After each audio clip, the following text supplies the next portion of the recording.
Hi friends, இன்னைக்கு அழகே அழகுல பார்த்தீங்கன்னா, மதியோட அப்பா, அம்மா வந்து ஃபுல் சப்போர்ட் வந்து மதிக்கு தான் குடுக்குறாங்க. நீங்க மாப்பிள அடிச்சதுனால தான் எங்க பொண்ணு அடிச்சிருக்கா. அவ மேல எந்த தப்பும் இல்ல. நீங்க நீங்க எப்பயுமே எங்கள தானே ஃபோன் பண்ணி வர சொல்லி கூப்பிடுறீங்க. அது மாரி வர சொல்லியிருக்கலாமே. எதுக்கு நீங்க இவ்ளோ தூரம் அடிக்கிற அளவுக்கு போயிருக்கீங்க அப்டின்ட்டு, அவங்க 2 பேரும் வந்து மதிக்கு சப்போர்ட் பண்ணி தான் பேசுனாங்க. எப்ப வேணா எங்க பொண்ண நாங்க கூட்டிட்டு போக ரெடி தான் அப்டின்னு சொன்னாங்க. தங்கராஜுக்கு வந்து பயம் வந்துருச்சு. எங்க மதி திருப்பி போலீஸ் ஸ்டேஷன் போனா டொமஸ்டிக் வயலன்ஸ்ன்னு கேஸ் ஆயிடும் அப்டின்ட்டு, ஸோ அப்பாவ வந்து சுரேஷோட அப்பாவ கன்வின்ஸ் பண்ணிறாரு. ஆனா சுரேஷ் மட்டும் வந்து இன்னும் கோவமாவே வெளிய போயிடுறாரு. அ இவங்க வந்து கூப்ட்டுமே மதியோட அப்பா கூப்ட்டுமே வந்து அவர் வந்து வெளிய போயிடுறாரு. அதுக்கப்புறமா தங்கராஜ் சொன்னதுனால தான் ஃபர்ஸ்ட்டு இவரு சுரேஷ் சாரி கேட்கவும், அடுத்து மதியும் வந்து சாரி கேட்டுட்டாங்க. அண்டு போறப்பயும் வந்து அப்பா, அம்மா வந்து ஃபுல் சப்போர்ட்டா குடுத்துட்டு போறாங்க. "நீ எப்ப வேணாலும் எங்க வீட்டுக்கு வந்துரு. ஆம், நாங்க நாங்க எப்பயுமே உனக்காக வந்து நிப்போம் அப்படின்ட்டு சொல்றாங்க. அதே மாரி இங்க தங்கராஜ் கிட்டயுமே வந்து போல்டா மதியோட அப்பா பேசுறாரு. கல்யாணம் எந்த சிச்சுவேஷன்ல நடந்தது?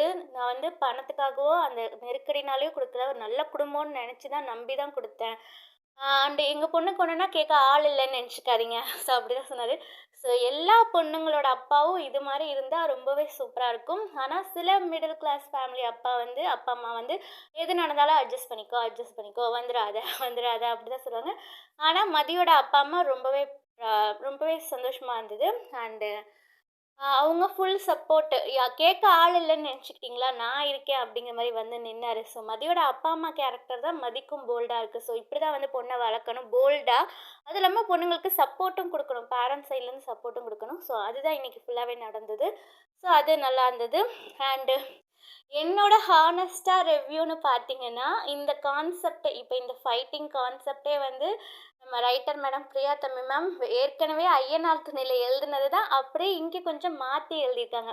இப்ப ஐயனார் துணையில வந்து சோழன் எப்படி நிலா கிட்ட சோழனோட ஓனர் சொல்லி, நிலா கிட்ட நான் ஹஸ்பண்டா நடந்துக்க போறேன்ட்டு போவாரு. அப்புறம் அன்னைக்கு நைட்டு வந்து நிலா சண்டை போட்டு அனுப்பிச்சுருவாங்க.